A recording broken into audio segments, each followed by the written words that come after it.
the 100th birth anniversary of the legendary Pandit Kumar Gandhar. Pandit Kumar Gandhar was one of the finest and most famous Hindustani classical singers in India who refused to be bound by tradition and left behind a vast body of avant-garde music. पंडित कुमार गंधर के जन्म शताब्दी वर्ष के अवसर पर हमारा सौभाग्य है कि हमारे बीच उनके बेटे पंडित मुकुल शिवपुत्र जी जो स्वयं एक कलाकार हैं और कुमार जी की विरासत को कुशलता से आगे ले जा रहे हैं। उन्होंने समकालीन संगीत जगत में अपना विशेष स्थान बनाया है और साथ ही आपने ध्रुपद और धमार शैली में पंडित के.जी. गिंडे और कर्नाटक शैली में विद्वान एम.डी. रामनाथन से प्रशिक्षण प्राप्त किया है। उन्होंने अपने पिता और गुरुओं के संगीत के मूल सिद्धांतों को आत्मसात किया है और अपनी सृजनात्मक सोच के साथ उसे जोड़ा है। मुकुल जी, who captivates his audience with his mesmerizing voice, says, "Music is my soul and my universe." It's an honor to have him with us. मैं इस अवसर पर मंच पर आमंत्रित करती हूँ श्री अशोक वाजपेयी को, श्रीमती अनीता सिंह, श्रीकांत सोमानी जी, श्रीमती मधु कनोडिया जी को और श्री रवि झुंझुनवाला जी से निवेदन करती हूँ आप कृपया हमारे माननीय अतिथियों को लेकर मंच पर पधारें।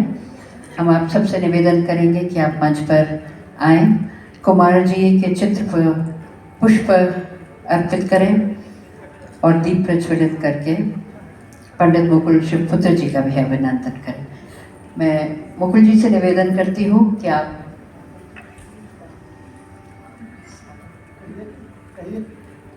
क्या निवेदन है ये बताइए। हो गया निवेदन है कि आप कृपया कुमार जी के चित्र पर पुष्प चढ़ाएं और दीप प्रज्वलन में भाग लें। क्या निवेदन है ये तो बताओ। हम आपको बताना चाहेंगे कि पंडित मुकुल शिवपुत्र जी 12 साल बाद दिल्ली आए हैं और 12 साल बाद हम सबके सामने अपना संगीत प्रस्तुत करेंगे।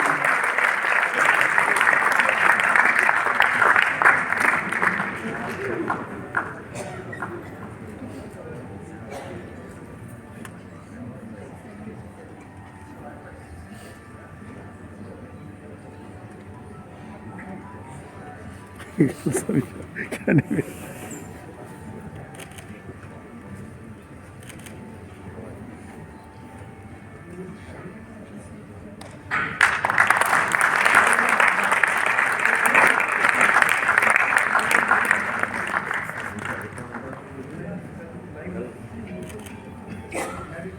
वाह वाह क्या बात है।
मैं अशोक वाजपेयी जी से निवेदन करती हूँ आप इस अवसर पर कृपया अपने विचार व्यक्त करें।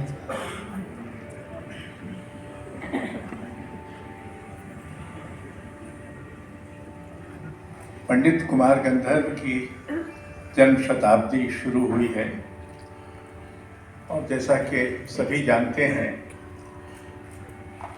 कुमार जी ने संगीत में हिंदुस्तानी शास्त्रीय संगीत में जो परिवर्तन किया उसके लिए ये कहा जाता है कि जैसे हम ईसा पूर्व और ईसा बाद की शताब्दी समझते हैं वैसे ही हिंदुस्तानी शास्त्रीय संगीत में कुमार गंधर्व के पहले का संगीत और कुमार गंधर्व के बाद का संगीत, ये दूसरी बात यह है कि कुमार जी ने सिर्फ शास्त्रीय संगीत को ही नहीं बदला, उसको याद दिलाई कि उसके लोक में जड़ें हैं और लोक संगीत को शास्त्रीय गरिमा दी। इससे संगीत के भूगोल में भी एक क्रांतिकारी परिवर्तन हुआ। तीसरी बात, वो उन बहुत थोड़े से संगीतकारों में से थे जो संगीत के बारे में गहन चिंतन करते थे। वो कहते थे राग तो नंगा है, कपड़े तो हम पहनाते हैं। ये भी कहते थे कि तुम कहते हो कि दरबारी गुरु गंभीर राग है, आधी रात को गाया जाता है, मैं बंदिश गाता हूँ तो नाचने लगोगे। यानी उन्होंने राग के बारे में बहुत मौलिक चिंतन किया, जो बहुत कम संगीतकारों ने किया है। वो परंपरा को भी प्रश्नांकित करते थे। का कहना था कि लोग परंपरावादी जो हैं वो तो ऐसे लोग हैं जिनके पास पुरखों का बैंक अकाउंट की चेकबुक हाथ में लग गई, अब वो चेक काटे जा रहे हैं।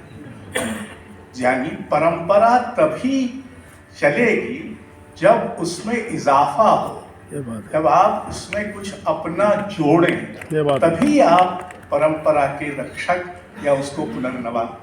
और मुकुल शिवपुत्र जो उनके बेटे हैं, मैं संगीत के बारे में मौलिक चिंतन करने और वैसा व्यवहार करने का हुनर है।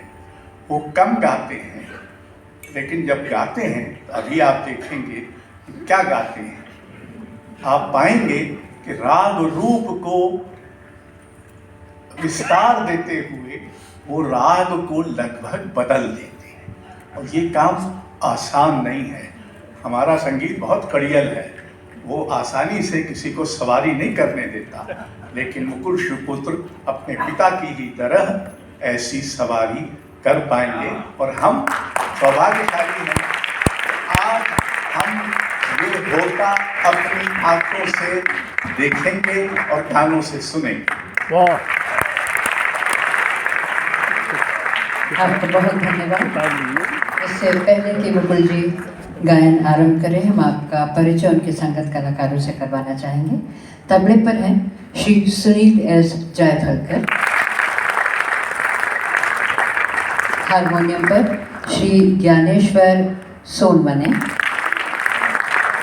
और तानपुरे पर श्री अंकुर सैनी, श्री रोहित सैनी और श्री प्रशांत। प्रस्तुत है पंडित मुकुल शिवपुत्र का गायन।